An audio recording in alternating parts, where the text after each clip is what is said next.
Quand je marchais, il est venu derrière moi. Il m'a frappé dans le dos. J'ai volé sur le fait de son auto, mais il a pas arrêté. Alors, j'ai tombé devant l'auto. J'ai rentré sous son auto. Puis là, il m'a dragué un bout. Puis j'ai sorti par le derrière de son auto. Tout en me passant sur le bassin avec ses pneus. Les médecins pouvaient voir les marques sur mon bassin. Il m'a émietté le bassin en morceaux. Ça leur a pris 7 heures juste à le reconstruire. Il m'a cassé la jambe, les deux jambes, mais la jambe droite était vraiment la pire. Il m'a cassé le bras. J'ai eu un blood clot sur le cerveau. J'ai tombé dans des convulsions, tout perdu mon sang. J'ai devenu vraiment proche de la mort. Ça a changé la vie de ma famille, mon homme, mes enfants.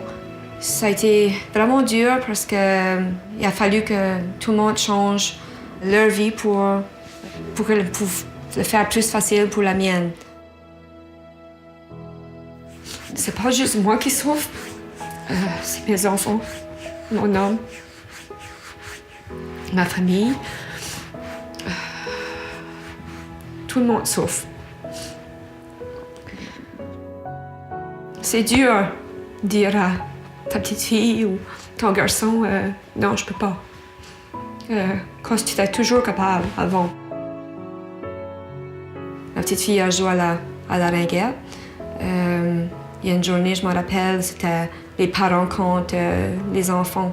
Je me rappellerai tout le temps de ses yeux quand elle faisait le tour de la glace. Puis elle me regardait. Puis j'étais obligée d'aller aux toilettes pleurer parce que j'avais assez le cœur cassé de ne pas pouvoir être là avec elle. Même ma marche que j'aimais tant, je suis plus capable d'aller marcher même sur le chemin. Je suis plus capable d'y retourner, j'ai peur. Tu sais là, j'ai toujours peur, puis pas juste moi qui ai peur, mes enfants ont peur. J'étais obligée de promettre à ma fille que j'irai jamais de nouveau. Je me lève le matin avec du mal, je me couche le soir avec du mal. J'aimerais ça, pouvoir me lever comme les autres, puis m'habiller, puis prendre mon auto, puis aller au travail. Ça me fait sentir des fois que je suis pas bonne assez. C'est pas le fun, là, quand tu te lèves le matin, puis il faut que tu sais, là, ta journée est tout le temps la même, tout le temps. Tu te lèves le matin, tu emmènes tes enfants à l'école, tu t'en viens ici, puis tu passes ton temps, tu sais, soit couché sur ta heatpad parce que tu souffres par le mal de dos, ou que tu surveilles la télévision, ou tu sais, comme, c'est pas cette vie-là que je voulais.